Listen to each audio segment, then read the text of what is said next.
All right, we're going to do some work with adding expressions. So when you're adding expressions, you have to combine all of the terms that are like terms within the expression. So if we look at the first example problem here, we're going to first identify which terms are like terms. Remember, a like term has the same variable with the same exponent or power. So if I look at example 1 here, 7n squared is a like term with a positive 2n squared. If I combine those two terms together, I have 9n squared. If I look at for other like terms within the expression, I have a 2n to the fourth plus a 6n to the fourth, so together that will make 8n to the fourth. I cannot combine 9n squared and 8n to the fourth because those are not like terms. They have different exponents. If I look at question 2 here, let's go ahead and identify the like terms. 5b to the second power is a like term with 8b to the second power. Together, those will make 13b to the second power. 2b to the fourth power is a like term with 6b to the fourth power. Together, those will make 8b to the fourth power. Notice when I'm adding like terms, the exponents are not changing. The only thing that is changing is the coefficient, or the number that is in front of the variable. If I look at question 3, again, I'm going to identify my like terms. So I have 3n to the third and 5n to the third, which will make 8n to the third. Other like terms within this question are 7n squared. And you have to be careful because on this one, there's actually a negative in front of the 8n squared. So you have to remember to take the negative with when you are combining like terms.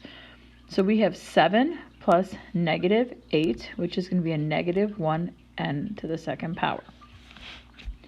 If you look at example 4, sometimes you're going to have terms that are not going to have like terms within the expression.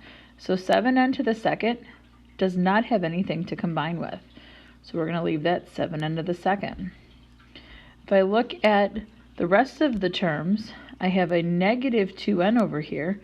That has nothing to combine with. And then finally, I have a negative 4 and then plus 3. So negative 4 plus 3 make a negative 1. Notice the way that the expression is written. We start with the highest exponent first, which is a 2.